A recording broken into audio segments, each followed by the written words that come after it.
right, so first play we're going to look at, 2nd and 2, one of the Patriots' first offensive plays. The big news of the day in Patriots land is that Christian Gonzalez sounds like he is gearing up to finally get on the field for the Patriots this weekend.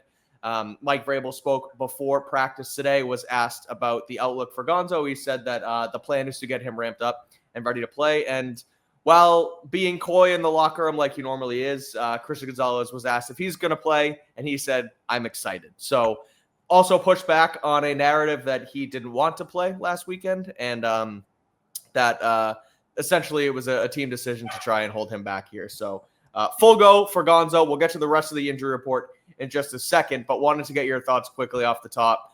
What it means for who is the Patriots' best player, Christian Gonzalez, seemingly on the cusp of finally getting into regular season action this year. I mean, it's huge because we talked about it last night in our game recap show. Sorry, that was a day late, by the way.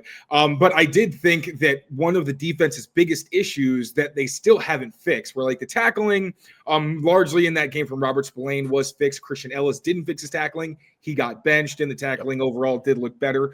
But really, it's just been the fact that like Alex Austin has been put in positions you really don't want him in, where he's covering Jalen Waddle, he's covering Tyreek Hill, he's covering Darnell Washington. Like, these are not good matchups for a guy who is competitive and has his skills, but is more of a spot starter and has his limitations. You put Gonzo in there, and now you're back to dictating terms in the secondary, where now Carlton Davis can be in even better positions than he's been in. Marcus Jones doesn't have to like bump outside. He can really stick to receivers that fit his skill set better, although I thought he was a great matchup for Calvin Austin. I don't know what that last touchdown was, but generally Marcus Jones is someone who does his job.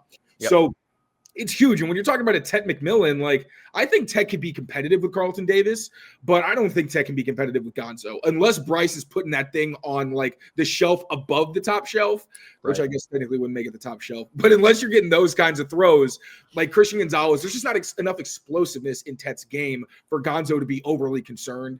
And more than anything, I am fine with the fact that they waited.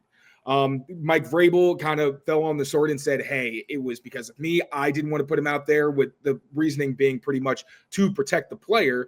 And that's important because these hamstring, we've already seen it with Jalen Johnson. Like, these can turn into much bigger problems if you rush guys back out there. Gonzo hadn't practiced since the early spring and hadn't obviously played in a game. So I am more than okay with the cautious approach. He still is coming back earlier than he would have if you had placed him on IR. Right. So really, this was the benchmark I was looking for, was that 4-week window to see if they not made a mistake, but more so that would kind of tell, sorry to cut you off, but that would have been able to tell like setback versus just kind of taking a long time. Because if you thought 4 weeks ago he wouldn't have been ready, you would have threw him on IR, where now it's like, okay, he is back before that 4-game IR window. So exactly. And I think so you get him back before then, and you're hoping that he's just in a better position to stay healthy. That's really just the biggest thing. So I don't mind. Again, in last week's game, it's hard to say it didn't make a difference because you could go to the DPI and say that maybe Gonzo wouldn't have been quite as aggressive and drawn that flag and put it in the referee's hands. So yeah, I can't necessarily say it wouldn't have made a difference last week, but like Carlton Davis did his job. We know that flag was BS. The touchdown to DK was pretty much perfect. So you kind of got away with it in a couple games, and you probably could have gotten away with it again this week, to be honest, like I mentioned, but still, as you continue in the schedule, these receiving cores are going to get tougher, and having a guy like Gonzo is going to be a huge benefit to complement what's been a very impressive performance so far from the defensive line and from Robert Spillane. And it's always hard to pinpoint, what was the reason you lost the game, because, there's the butterfly effect in football. Something happens and kind of turns into something else. But then on the other end too, it's like the turnovers were probably more of the reason they lost that game last weekend, rather than the defensive back depth, right? And so someone says in the chat, Gonzalez is holding out. I don't buy that, not for 1 second. He can't get paid for another year anyway. He has no leverage. It doesn't. Yeah, right. He has no leverage because he still has to play another year, and he's a first-round pick. They could slap him with a fifth-year option if they want to. There's zero incentive right now for Gonzo to hold out. Also, and I understand, like, people aren't in the locker room with us all the time and, don't have quite as much access, but, like, Gonzo's a football nut.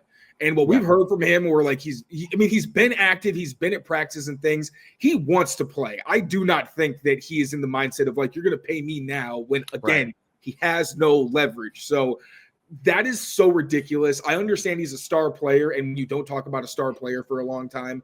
Some outlets are going to try to find storylines because it's boring to say he's got a hamstring.